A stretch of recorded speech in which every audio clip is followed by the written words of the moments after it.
To defeat an enemy, you must know them. Not just their battle tactics, but their history, philosophy, art.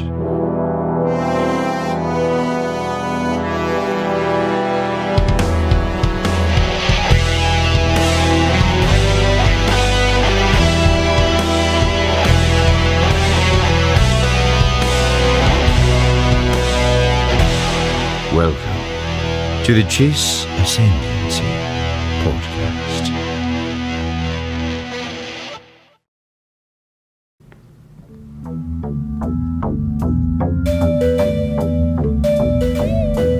Hello everyone and welcome back to The Chiss Ascendancy. We are in episode 117, which breaks the streak of the cool 116 part 6, 115 part 5. But hey, new year, new me. Hey, I haven't seen you since last year. Hey. As of recording this, it is Friday, January 2nd. Somehow this is 10:40 p.m. You know what that deserves? Go ahead. There's a little... Oh, Nine Nub. I don't need your patronage. I don't need your freaking, what's the word I'm looking for? Don't patronize me. But Don't worry. we are in The Last Command, part 1. So it is Friday, January 2nd as of this recording. This is either coming out Saturday, January 3rd, if I'm very ambitious tonight when I get home. More than likely it's going to come out Sunday, January 4th. If not Monday, January 5th. But whenever you're listening to it, that's when it came out. So thank you guys for tuning in. I'll do my best. I'll do my best.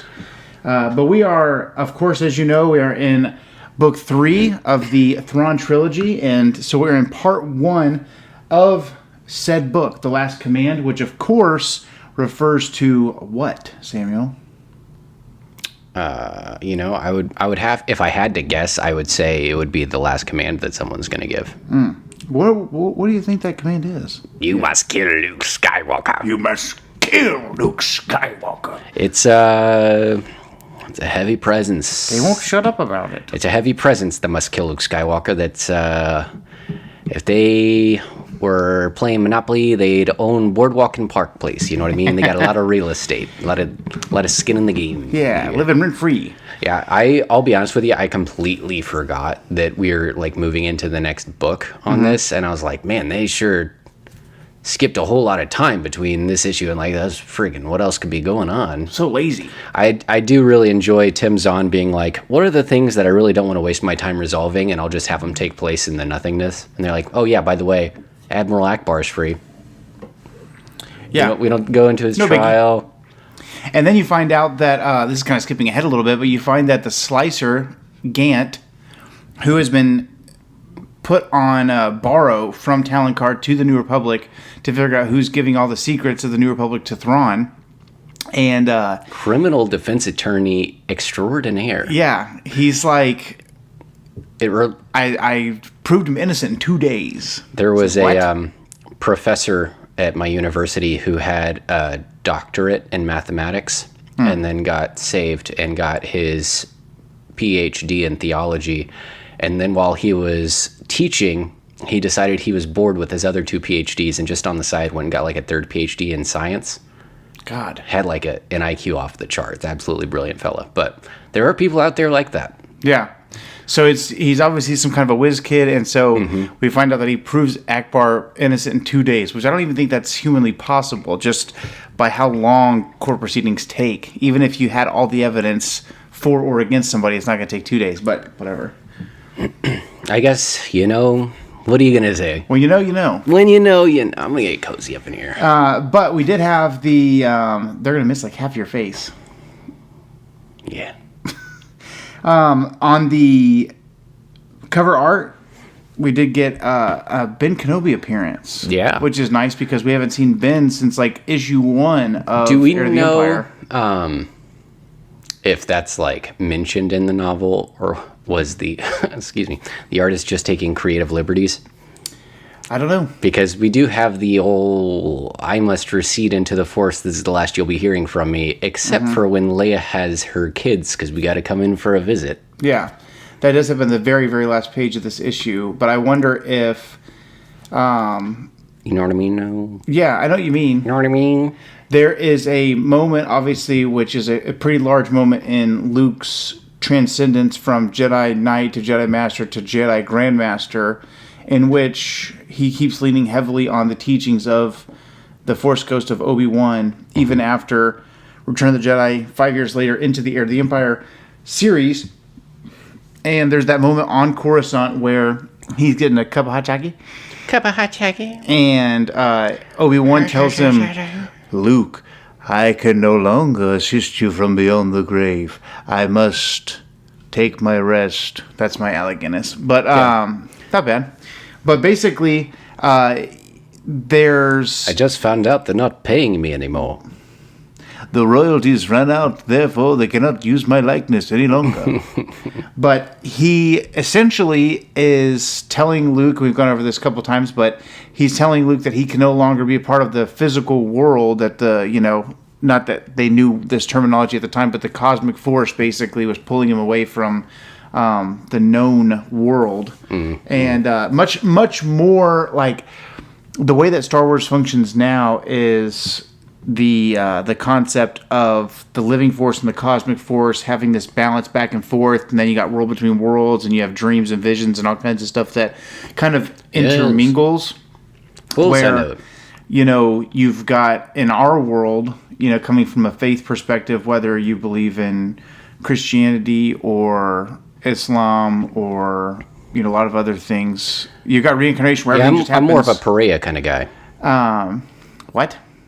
You said, I just thought it would be Islam? Yeah. That's funny, okay. Pretty good joke. A little UFC reference. Pretty good joke. I'm excited because from now on, for the next however many years, there's no more pay-per-views. Yeah. Everything's on Paramount. Yeah, we can just FaceTime while we watch on Paramount Plus from our respective living rooms. I don't have to cross town. Yep. So, basically, many cultures, if you're not dealing with something like reincarnation, they believe that there's your life here. Too. And then you have... the afterlife. And it seems like the way that Tim Zahn was writing The Force was more like the traditional sense of I can't be here and there, so it's more like not to be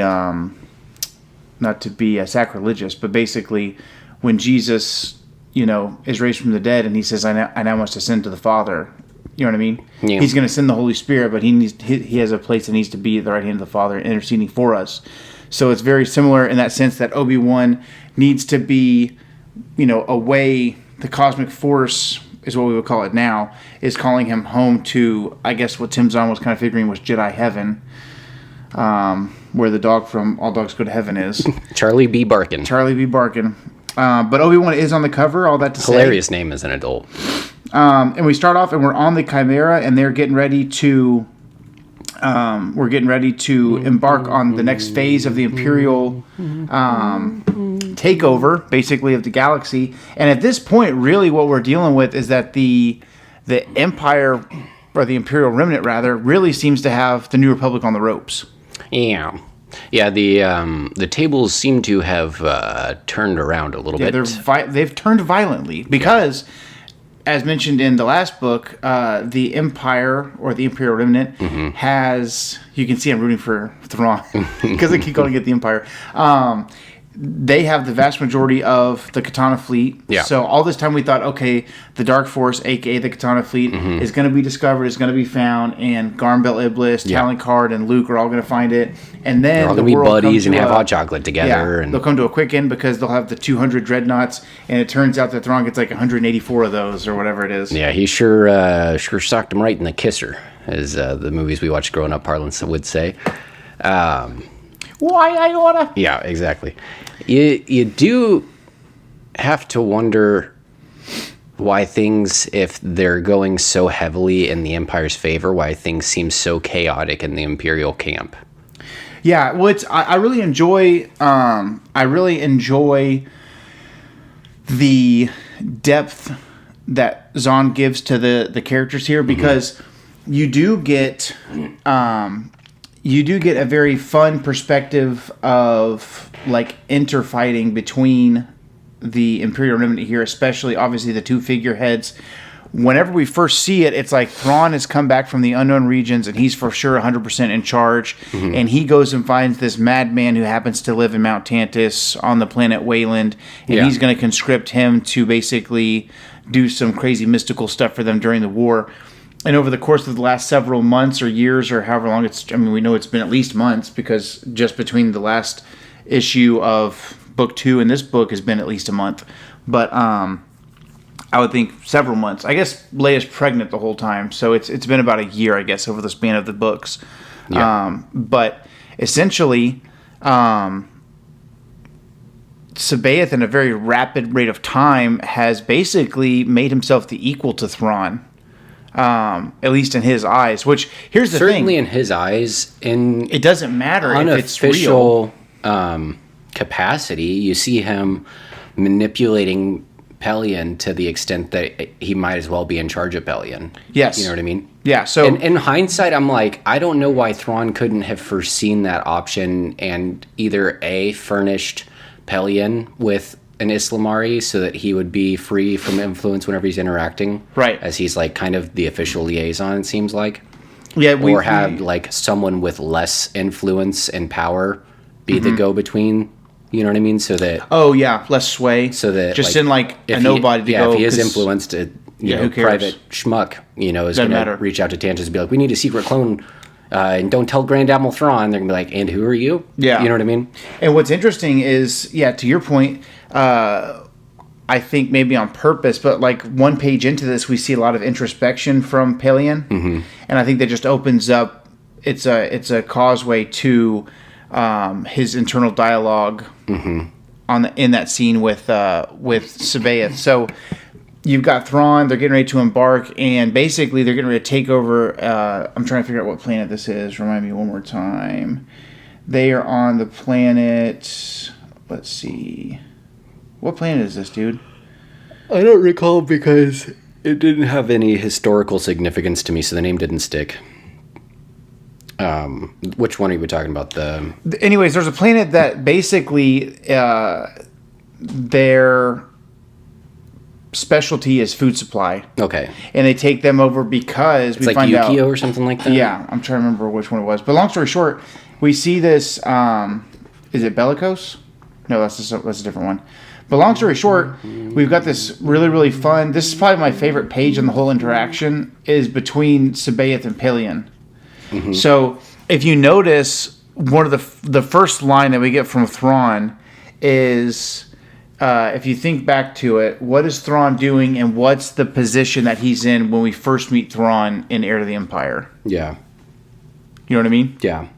He's in his observation room and he says the first 3 words, "Come in, Captain."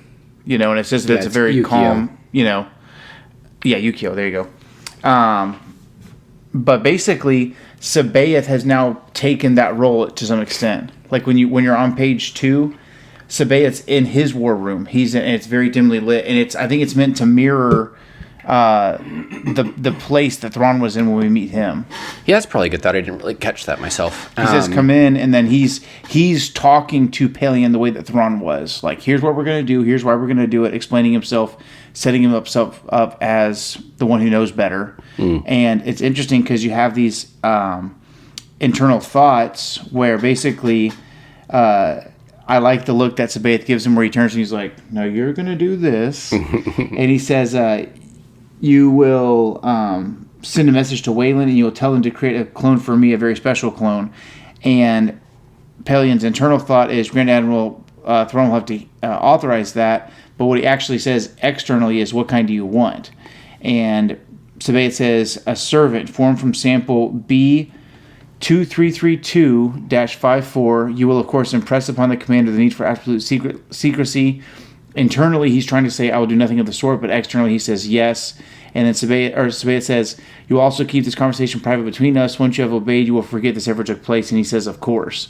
And when you're first reading this, you're like, okay, he's just playing the dummy. Mm-hmm. But later on in the issue, he's talking to Thrawn, and he stops, and he's like, "Man, there was something I was supposed to tell the Grand Admiral."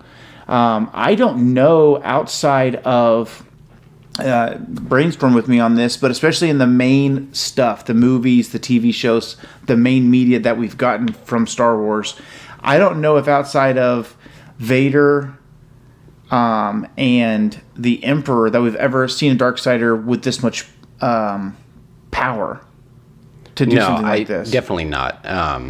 Because you don't have a lot of mainstream villains, I feel like, in any Star Wars media that's come out since Jedi. So you don't really have a grasp on anything. I mean, you would have just seen the Emperor. That's kind of it. You know what I mean? Like, I think,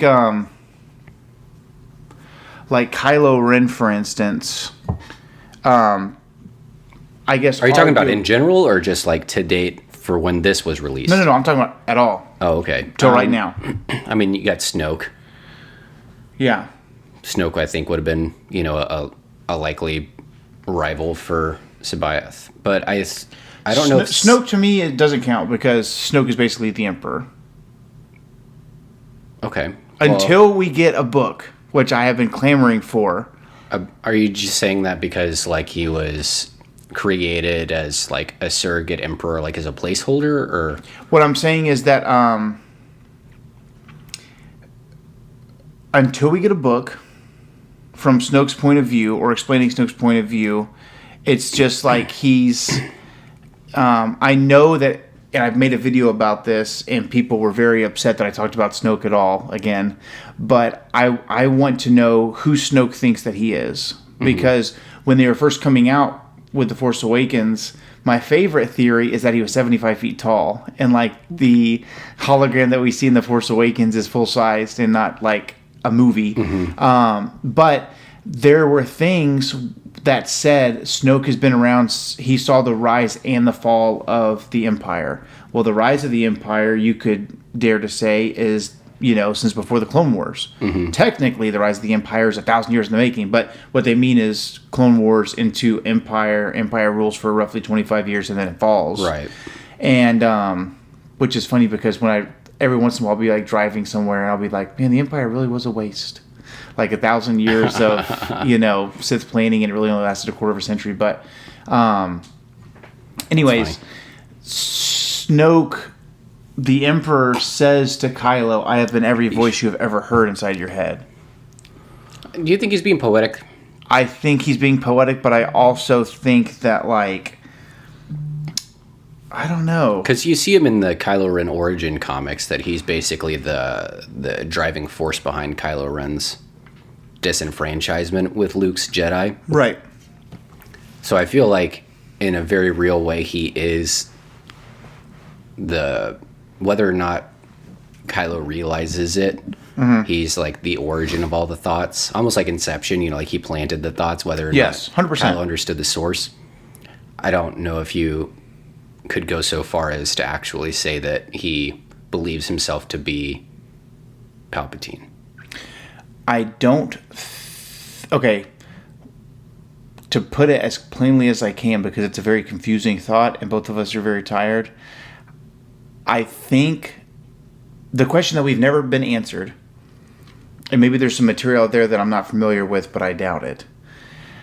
I don't think that we have any idea whatsoever who Snoke thinks that Snoke is. Palpatine from Exegol is puppeteering Snoke. Snoke is the last attempt at a body that can kind of hold some of the essence of who the Emperor was, right? They made a clone of him, a direct clone. Wasn't force sensitive. That is Rey's dad. Okay? Rey's mom and dad have a child, which is Rey. Right. That is the one that, for some reason, the force sensitivity skipped a generation or whatever the case. Technically, Rey is the Emperor's daughter, if you want to put it that way, because he's a complete genetic, piece for piece clone of Palpatine. But I say all that to say, Snoke was obviously engineered on Exegol and then placed wherever he was that he gained consciousness or whatever, because you see the other Snoke figures in the lab on Exegol as Kylo is discovering the Emperor reborn.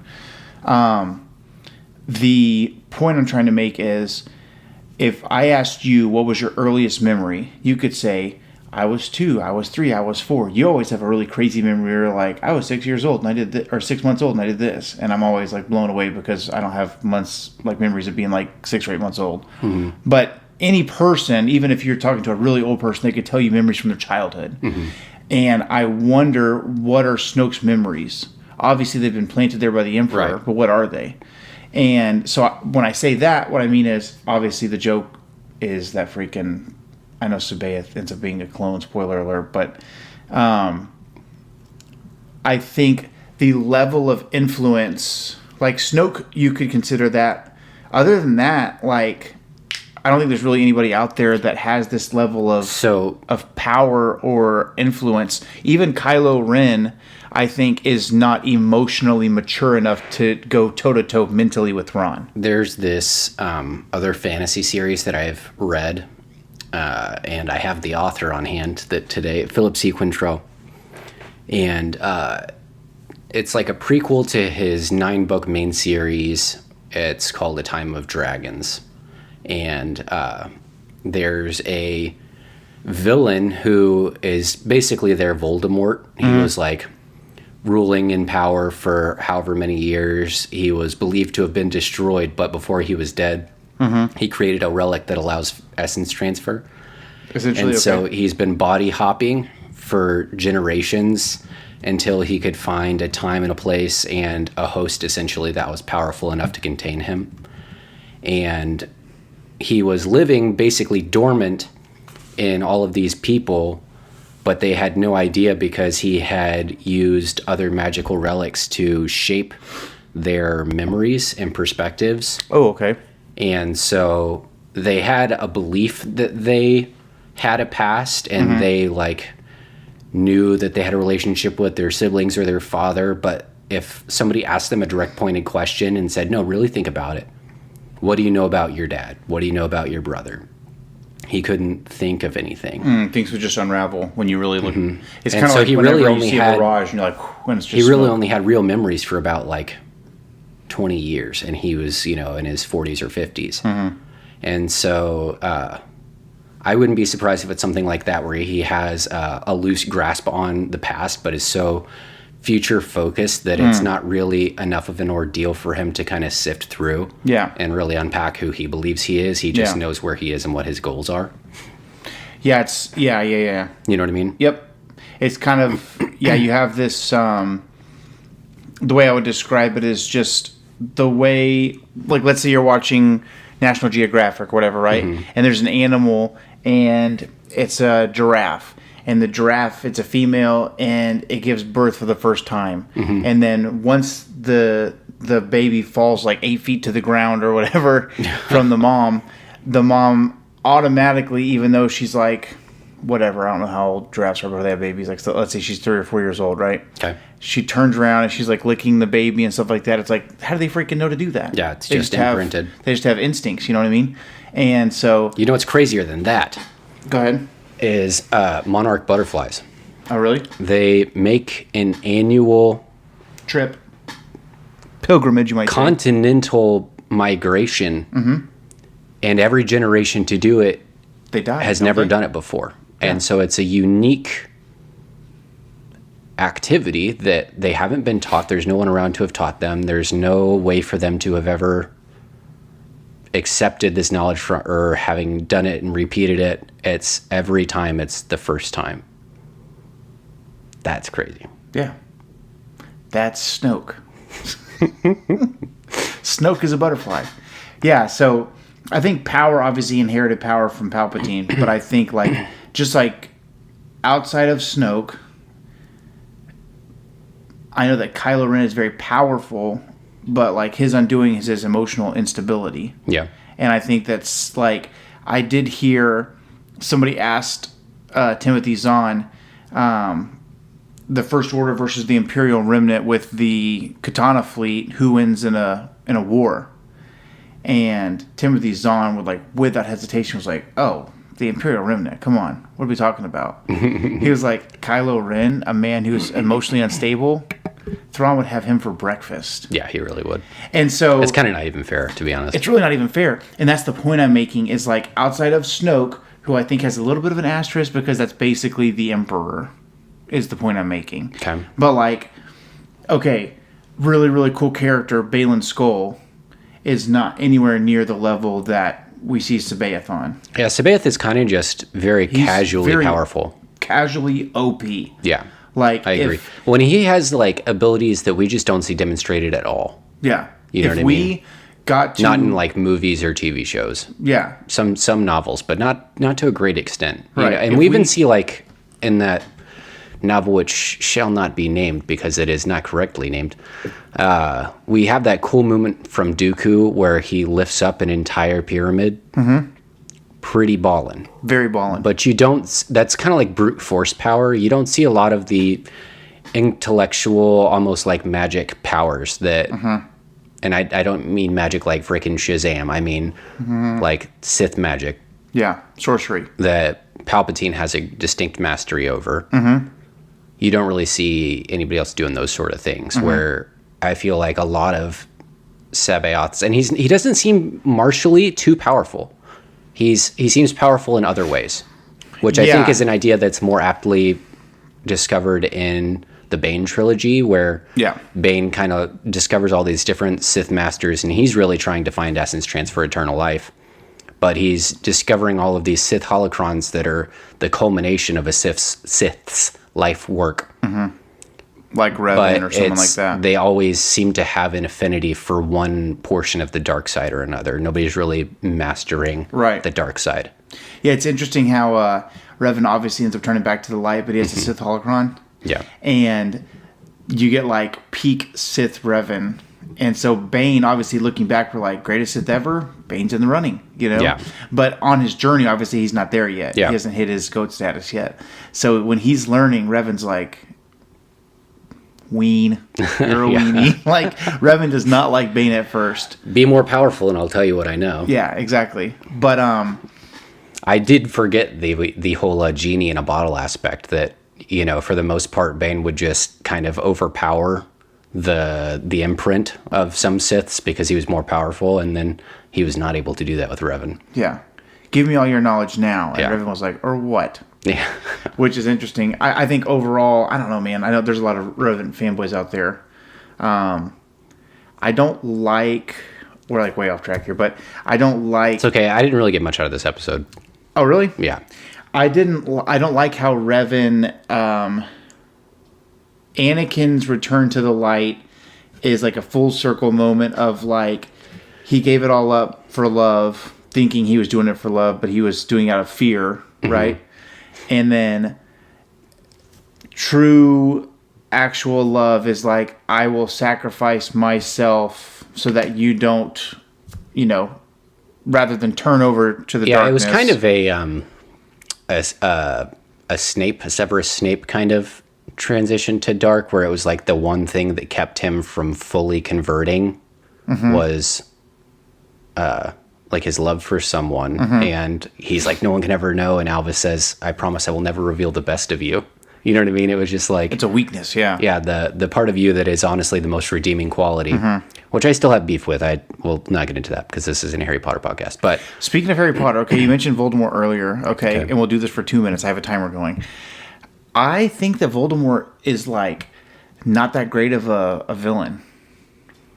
Like, I think he's a great villain. What I mean to say is, I just finished Stranger Things, which was okay, and I'm sick to death of everybody being like, okay, if you had to compare your big bad of your series to a villain, who would it be? And everyone's like, oh man, I don't know. This guy's super powerful, which, grand scheme of things, you haven't been keeping up with Stranger Things for like years, right?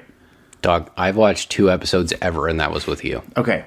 So at the end of the day, the character, it's a very like involved story, but the character's supposed to be very powerful, right? Okay. And they're like, what do you think about who could possibly hold a candle to Vecna, who is the bad guy, right? And they're like, oh my god, man, I mean, so many people in the cast are Harry Potter fans, maybe Voldemort, and I just want to throw my phone through the screen, because I think that Lord Vader, let alone Darth Sidious, is by far a better, more evil, more powerful dark force than Voldemort. And that's I really like to think of Bane as kind of the marriage of the strengths of Vader and Palpatine. Okay. He's got a great degree of cunning. Yeah. He's mentally all there, but he's physically very imposing like Vader Yeah, is. he's robust in his physical prowess. Yeah. He's like Francis Ngannou meets George St. Pierre. His like fight IQ is there, but he's also a scholar. You know what I mean? It's like it's the marriage. He's of a John lot Jones. Of, yeah, he's the marriage. Except of a lot for with knockout power. Yeah. So yeah, no, I agree. So my thing is like, okay, are you asking me how powerful I think Voldemort is? I just he's not that impressive to me. I think he struggled to take over a high school for 20 years. Granted, I think Voldemort's power lies in his willingness to do what nobody else is willing to do. I think that's what makes Voldemort powerful, because he is, an exceptional wizard. He's very clever. He's persuasive. He has some unique abilities that are quite rare in the wizarding community. But I think the one thing that truly sets him apart is the fact that he will look at his goals and do whatever it takes to accomplish them without flinching. Mm-hmm. He doesn't really have any it's moral compass. And maybe it's because I'm such a nerd that I have read the books, and then when you read the books, inevitably the movies aren't as good. So when you watch the movies, the coolest fight in the whole thing ever is the fight between Dumbledore and Voldemort in the Ministry. Voldemort and the Ministry of Magic. Yeah. And I love the Ministry of Magic. It's way played down in the movies, IMO. Well, when you say played down, what do you mean? I mean that there's much cooler stuff that happens in the books. Sure. Like Dumbledore's just kind of like doing this to Harry, as opposed to transfiguring the characters in the water fountain and having them act as magical shields for him and like keep him out of the fight. Mm-hmm. Frickin' ballin'. He's concentrating on that while also engaging the most powerful dark wizard alive. The point I was gonna make, which you kind of made, is in the movie, it's like, and Voldemort's like, and it's freaking, and they're head to head, right, like this. Right. And in the book, it's not like that. It's much more one-sided. Yeah, Voldemort is not even close to Dumbledore in power. Yeah, and I'm telling you that his power is great, but what really sets him apart is his willingness to do frickin' anything. Yeah, he will enlist the disenfranchised and give them a safe place to be, and then just toss them to the side at the first whim. Mm-hmm. Like, oh, I need you to do this dark thing for me, and then as long as you're useful, great. You know what I mean? But like Snape, like obviously we know that Snape, long story short, ends up being a good guy, but he's not as good as they make him look in the movies. Not even close. He still hates Harry. He's doing it because he loves Harry's mom. It's legitimately like unforgivable what a bastard he is for no reason. And it's kind of gross that like he's doing this for Harry's mom, who he had a crush on when he was 9. Yeah. Freaking like, are you doing this for a 9-year-old you have a crush on, Severus? Yeah, I think the problem is that Alan Rickman's too likable for Snape. You know what I mean? Well, the problem is they don't make him true. Like, he is so much more vindictive in the books. Like, F you just because, Harry. Like, ridiculously spiteful, knowing that frickin' he's in the wrong, but using his power to an abusive extent. On purpose. Yeah. And he knows it, and he's okay with it. Yeah. So, when I say all that to say, whenever I hear people who don't really understand the power of the dark side, it really bugs me whenever they talk about how powerful of a villain Voldemort is. He's powerful because he's such a son of a bitch. The element of surprise in my 30-6, and we'll have him done in an afternoon. What are you talking about? Voldemort? Yeah, dude. Yeah, he's not. I'm 300 yards out. What's he doing? Yeah, exactly. They're having trouble hitting spells 30 feet, man. Exactly. So my point is, give me like any handful of Star Wars villains over. You think Tom Riddle knows about scope glint? I don't think so. That's my point. Yeah. You know what I mean? Like, well, the thing is, you're comparing like relative power in a community where everybody has to have a stick in their hand or else they're useless. Except for Dumbledore. You know what I mean? Well, I mean, Dumbledore doesn't use wandless magic very much. But he could. Not really. There's pretty much the only wizards that really do it are the ones in Africa, but we won't get caught up on that. Anyway, comparative to a group of people who are consuming the entire life essence of a planet because they want to level up. Like nihilists? Yeah, it's not even... We're talking about, you know, I would love to have an apple on any given day, but, you know, it seems really valuable in my hand, but in this hand is a diamond. You know what I mean? And it's like... I think also, like, for instance... The value is not... Yeah. They're not even comparable, I really. think that, like, to your point, they're not on relative levels. I think that, obviously, Lord of the Rings is a harder fandom to be an... it's a harder media to be an average fan of. It's much easier to be, like, a surface-level fan of something like Harry Potter. The books are the movies are much more easy to watch as just a regular person than Lord of the Rings. Lord of the Rings is a harder to be casual fan of because yes, none of the lore is explored in the films. And so if you really dive into it at all, you kind of have to dive in all the way. Yeah.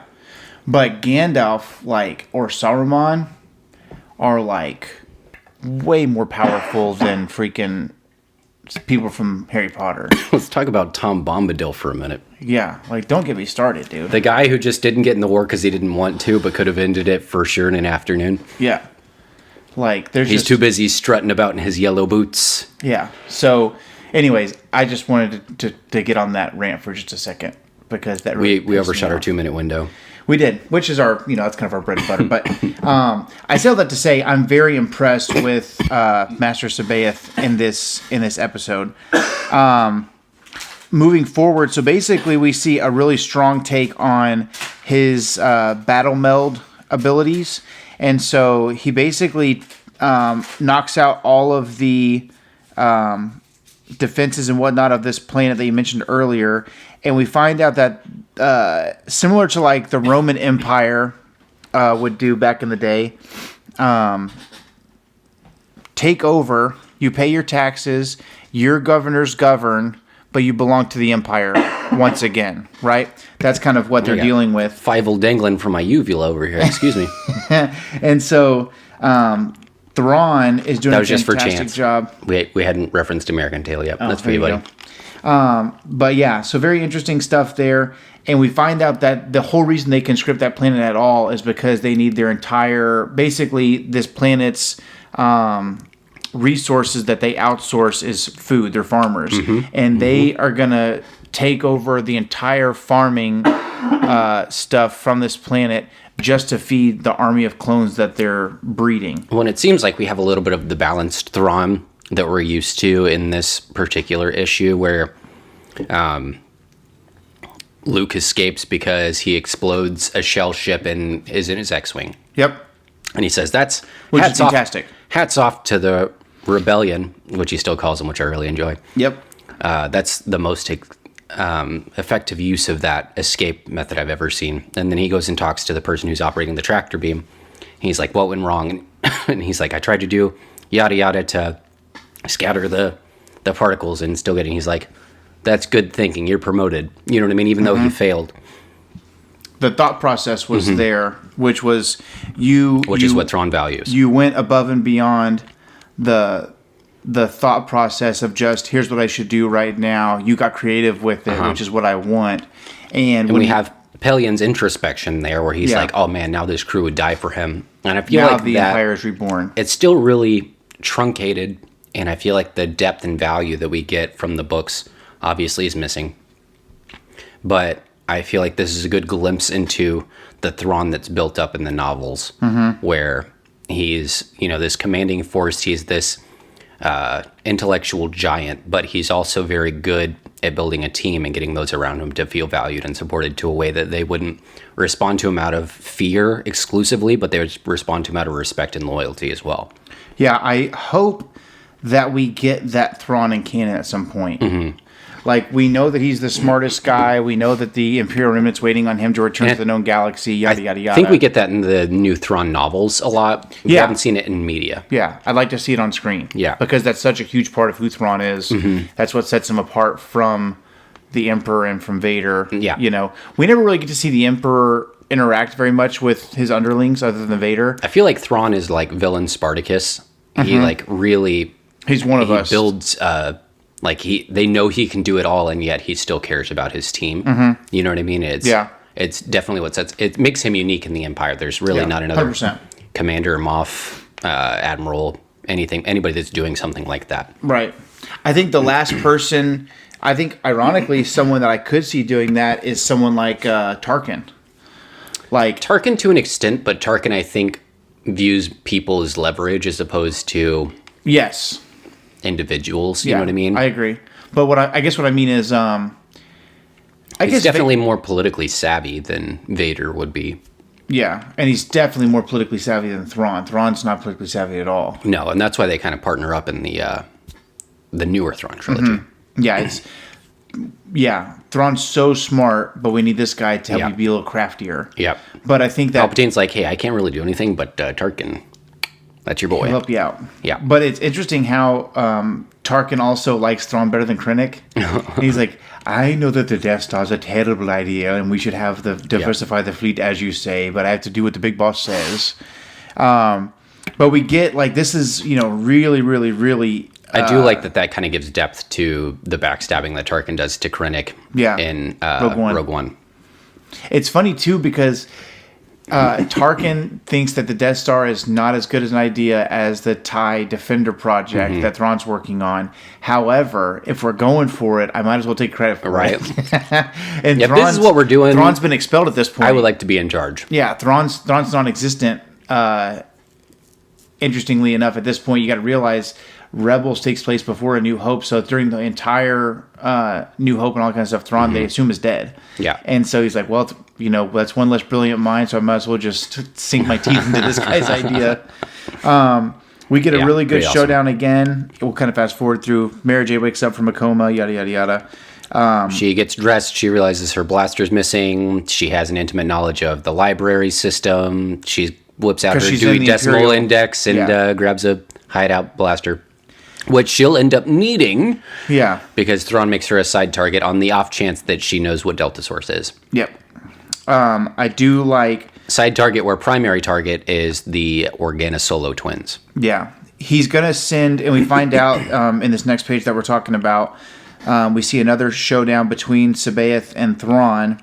And I think Sabaoth's power...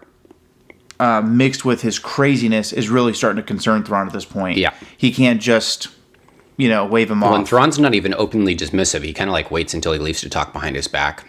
Yes. Which shows you how important it is. And so Thrawn says it's completely out of the question. And Sabaoth says, what do you mean no? And then Thrawn says, the word is self-explanatory. We don't have the means for a frontal assault on Coruscant. And then Sabaoth says, have a care, Grand Admiral. I rule the Empire, not you. Which really pisses Thrawn off, even though you can't tell at the time. And he says, do you really? And he says, I rule the Empire. You will obey me or you will die. And Thrawn's petting this as something where you're like, yeah, whatever. He says, and then Thrawn says, if you kill me, you'll lose the war. You'll never get Organa Solo and her twins. And he said, and then interestingly enough, I thought this was a very interesting panel. Sabaoth says, you would never speak that way to the Emperor. And I'm like, okay. Like, I know what he's saying is like, he sees himself as that powerful force user to rule the Empire. And Thrawn's like, you're right, I wouldn't. You're not the Emperor. Right. It really makes me wonder what life had been like had Thrawn found the Islamiri before Heir of the Empire days. Would he have taken Palpatine on head on? No, because I think Thrawn respects chain of command. Yeah. Yeah, I guess, right now he's number one. Like, he's not ruling the Empire because he wants to be in charge. He's ruling the Empire because he's left. He's all that's left. Yeah. But he's like, hey, I'm top dog. You have to listen to me. Chain of command. Yeah. Interestingly enough, we see throughout the series, we've seen these little nods to the betrayal of the Nogri on Thrawn's part. So obviously we know that the Empire's been poisoning their land and promising they're going to fix the land for like these last like billion years that they've been working for the Empire. Yeah. And then he says he's going to send a team to kidnap Organa Solo to give to Sabaeah so he'll shut the hell up about it. And Sabaeah, pointing to Rook in the room, says, "Need I remind you that your Nogri have continually failed in this matter?"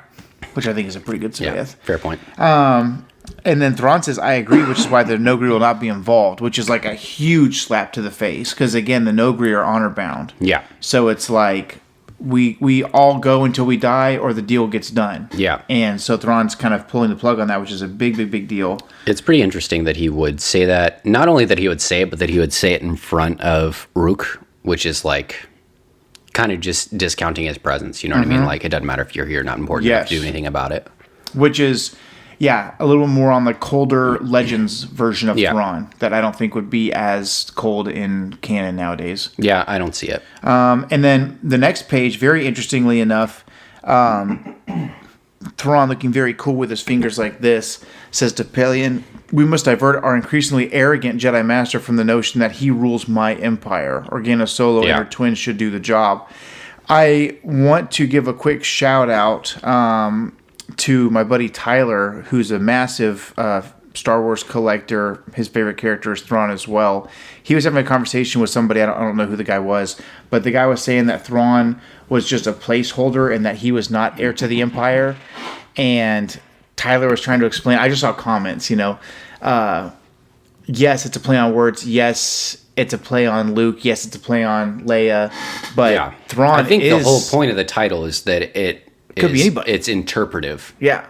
And so I sent him, obviously I'm, neck deep in the actual comics. So I'm sending like all the times that Thrawn says it's my empire. And I just messaged him another one like, what are we doing here? Yeah. Because he clearly believes that he's ruling here. And then moving forward. I mean, if we're talking line of succession. Yeah. He's there. He's the heir. What did you think, real quick, as we're kind of getting towards the end of this thing here? What was your thought on? I've always wondered this. I don't know how I feel about this. Lightsaber as a grappling hook. Yeah. So I have two lines of thought about this. One, yes, it makes sense because it's going to hold you up to an extent, right? But also, like, the more momentum you gain and the more, like, I think of the door with Qui-Gon, right? Where he's going through, like, basically triple blast doors. Yeah. And it's not taking him that long to cut that big circle. And then when they do, like, the two extra, he just goes, and just goes, like, all the way in. And it's not taking that long for it to melt through 3 levels of full metal blast doors. Yeah. Which a blast door is made to, like, stop from, let's say that the bridge was, the section outside of the bridge, the airlock was breached. Like, it's made to sustain a seal through the vacuum of space, much less enemy weapons. Right. And the lightsaber is just melting through that. So I kind of feel like it would be almost like if you, you bungee jumped and then you cut the cord. Like, the fact that the lightsaber should just slice right through that. Do you think that, what were your thoughts on that? I know it's a silly thought, but I have that every single time I see somebody use it. I also think about it. Well, I also think about frickin' some of the Legends material where there's a Jedi, like, freebase jumping from space and using the Force to slow himself, and he's like, it's 100 feet. You know what I mean? I'm like, and? Yeah. Master Jedi, and? Yeah. I mean, because we see it in... Sabine can do it.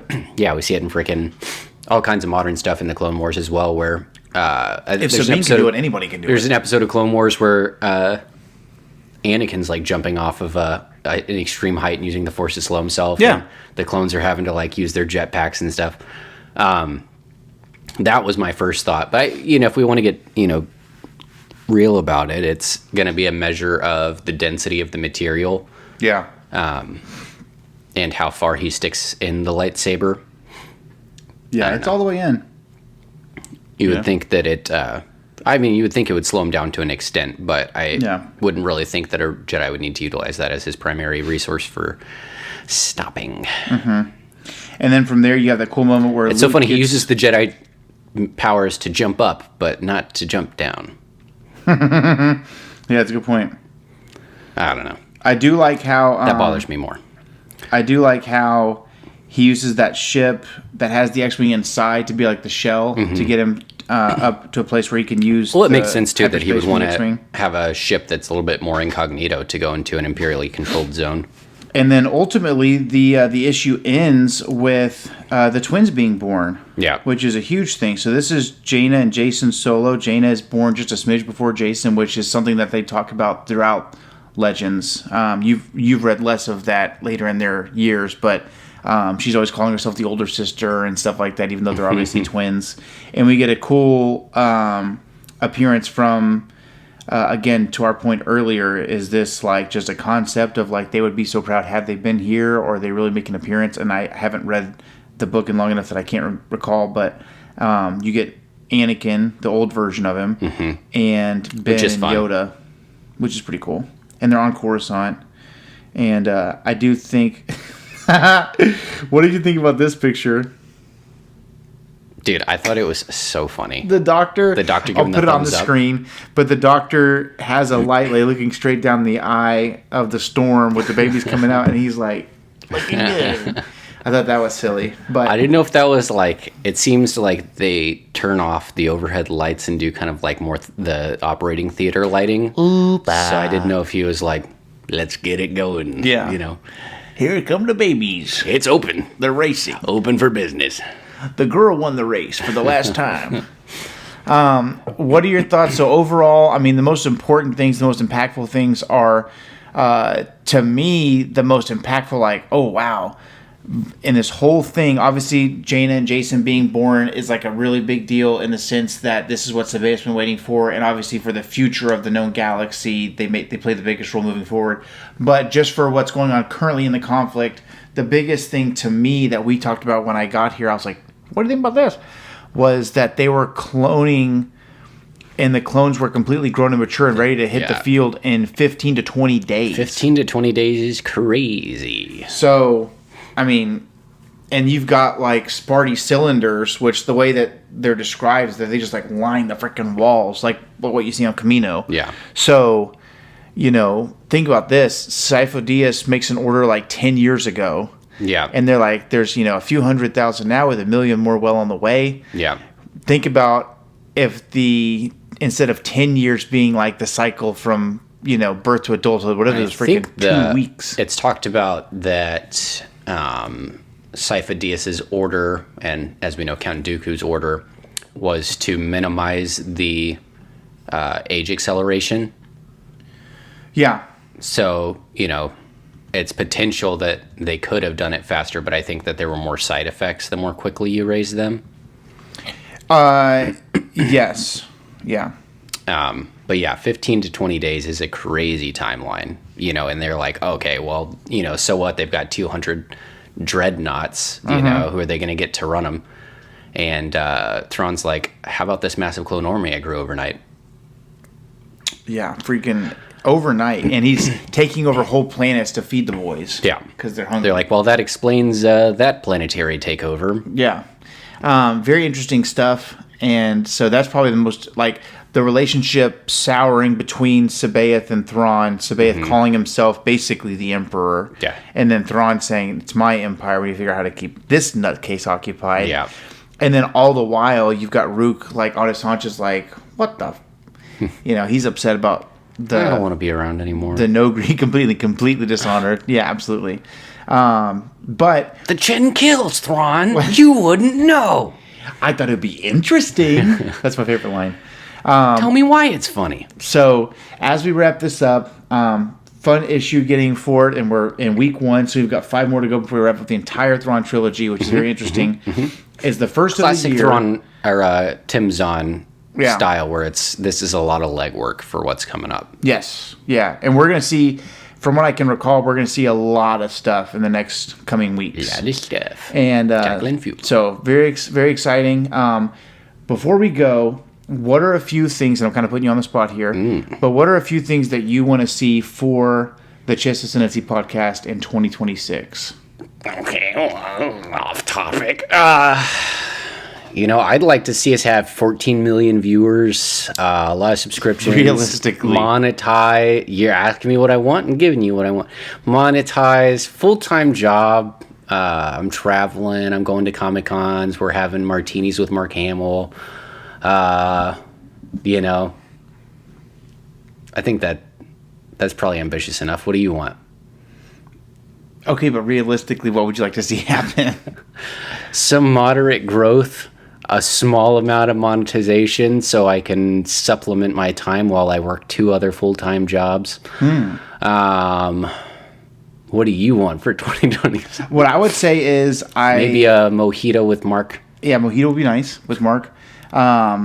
I think that what I would like is just, we're doing a really good job of consistent episodic stuff. I'd like to find our stride with infographics, and I would like to do maybe a few more,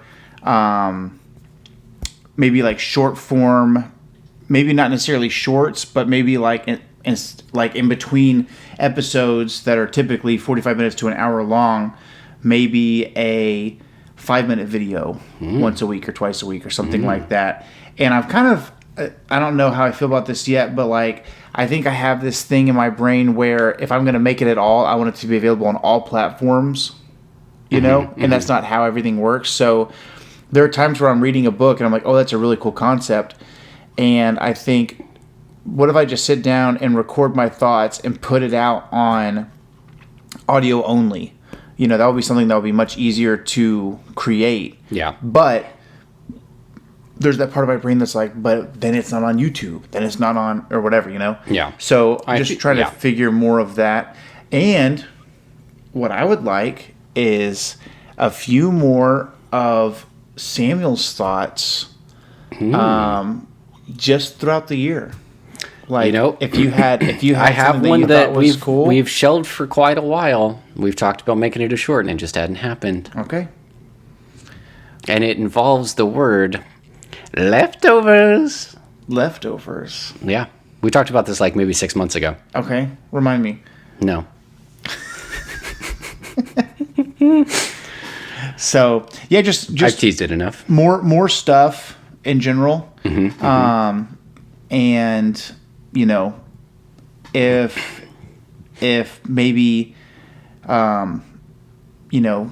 2 videos a week plus the main pod or things like that, just something I want to see more consistency from us. And we've done a really good job closing 2025, but I'd like to see that again in 2026. And part of that is I feel like more people are getting involved, and people who have taken breaks or things like that. Like, for instance, my buddy Brody, who's been on the podcast, I've been on his podcast, been through a lot of life the last couple of years, and had a really, really massive following on Instagram, took a step back, real life was happening, things like that, and he just posted that he's jumping back in.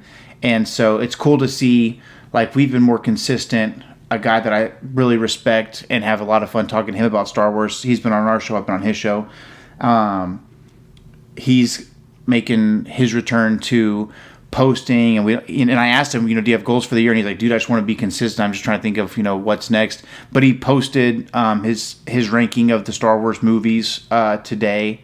And I could tell just by the design of it that he had sat down and had a really sat down and put some creativity into how he ranks some of his favorite scenes from those movies. And so just more of that where and I guess, to me,